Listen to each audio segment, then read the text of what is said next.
మంచి సినిమా అని చెప్పుకోవడానికి, అనుభూతులు స్మరించుకోవడానికి కొన్ని లక్షణాలు ఉంటాయి. ముఖ్యంగా ఆ కథ కాలానికి అతీతంగా నిలబడాలి. ఇప్పుడు చూసినా ఆ భావాలు, సన్నివేశాలు కొత్తగా అనిపించాలి. ముఖ్యంగా పాటలు మళ్ళీ మళ్ళీ పాడుకునేలా ఉండాలి. ఈ లక్షణాలన్నీ కలిగిన చిత్రం మంచి మనసులు. నట సామ్రాట్ అక్కినేని నాగేశ్వరరావు, మహానటి సావిత్రి కాంబినేషన్లో ఎన్నో అపురూప చిత్రాలు వచ్చాయి. వాట్లల్లో ముందు వరుసలో ఉండే చిత్రం ఇది. ఆదుర్తి సుబ్బారావు దర్శకత్వ ప్రతిభ, కెవి మహాదేవన్ సంగీత జరి మంచి మనసులు చిత్రానికి వన్నె తెచ్చాయి. బాబు మూవీస్ పతాకంపై సుందరం ఈ చిత్రాన్ని నిర్మించారు. ఈ సంస్థలో ఏఎన్ఆర్, ఆదుర్తి, విజయఢంకా మ్రోగించడానికి నాంది పలికిన చిత్రం ఇది.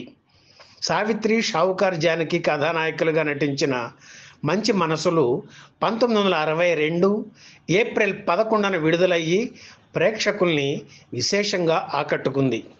కథల ఎన్నికలో అక్కినేని ఎప్పుడూ అప్రమత్తంగానే ఉంటారు.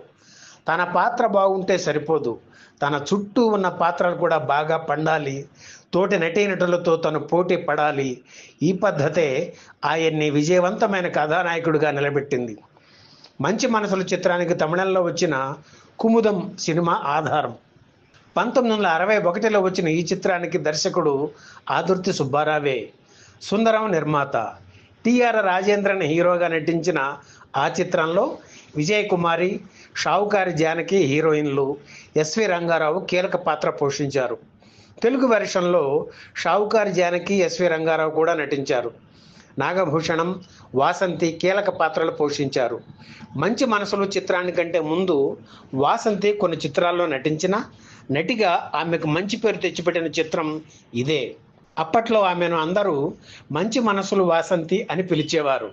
తదనంతర కాలంలో వాసంతి నిర్మాతగా మారి భానుచందర్, శోభన జంటగా మంచి మనసులు పేరుతోనే సినిమా తీయడం విశేషం. చిత్రంలోని ఇతర పాత్రలను గుమ్మడి, రమణారెడ్డి, వంగర, అల్లు రామలింగయ్య, పొట్టిప్రసాద్ తదితరులు పోషించారు.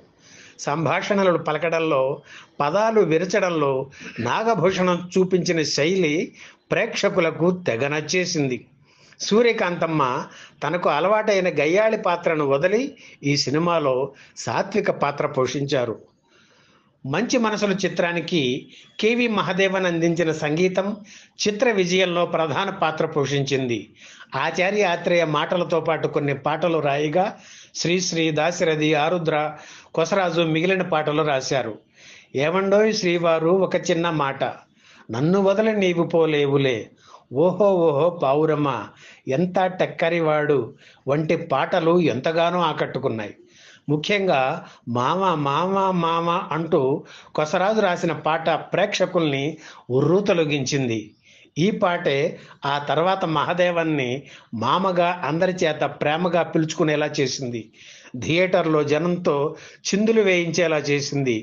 ఈ సినిమాలోని శిలలపై శిల్పాలు చెక్కినారు పాట గురించి ప్రత్యేకంగా చెప్పాలి. అహో ఆంధ్రభోజ శ్రీకృష్ణదేవరాయ అనే సాకితో పాట ప్రారంభమవుతుంది. ఎన్టీఆర్, ఏఎన్ఆర్ నటించిన తెనాలి రామకృష్ణ చిత్రంలో శ్రీకృష్ణదేవరాయల గెటప్లో ఉన్న ఎన్టీఆర్ను ఈ పాటలో చూపించాలనే ఆలోచన ఆదుర్తి సుబ్బారావుకి వచ్చింది.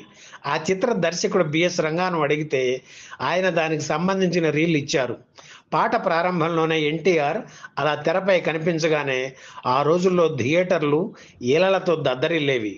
అందులోనే తెనాలి రామకృష్ణగా నటించిన నాగేశ్వరరావుని పాటలో తగిన విధంగా చూపించడం ప్రేక్షకులకు నచ్చింది.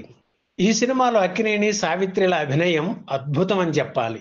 బాధ్యత కలిగిన తమ్మునిగా, ప్రేమికుడిగా అక్కినేని పలికించిన హావభావాలు ఎప్పటికీ మరిచిపోలేము. ముఖ్యంగా చేయని నేరాన్ని తన మీద వేసుకుని ముద్దాయిగా చక్కని అభినయం కనపరిచారు. శాంతి పాత్రలో సావిత్రి ఒదిగిపోయారు. గుండెల్లో సముద్రాన్ని దాచుకుని పైకి నిండు గోదావరిలా కనిపిస్తూ ఇప్పటికీ మనల్ని వెంటాడుతున్నట్లే సావిత్రి పాత్ర అనిపిస్తుంటుంది. అంధురాలుగా షావుకార్ జానకి అదరగొట్టేశారు. మంచి మనసులో షూటింగ్ మద్రాస్, హంపి, విజయనగరం పరిసర ప్రాంతాల్లో జరిగింది. 5 లక్షల రూపాయలతో చిత్రం తయారైంది.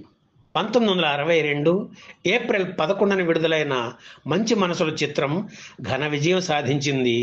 21 కేంద్రాల్లో 100 రోజులు ఆడింది. రిపీట్ రన్స్లోనూ విశేష ఆదరణ పొందింది.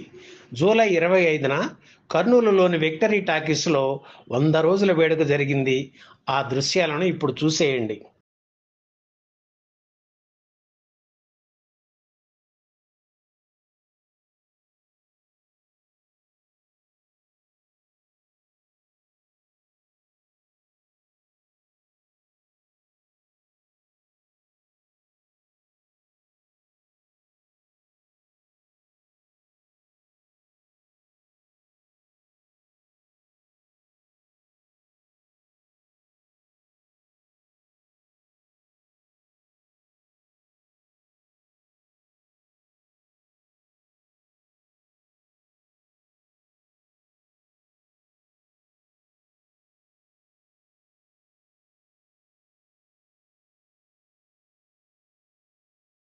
ఈ వీడియో మీకు నచ్చితే లైక్ చేయండి, షేర్ చేయండి, వెంటనే సబ్స్క్రైబ్ కూడా చేయండి.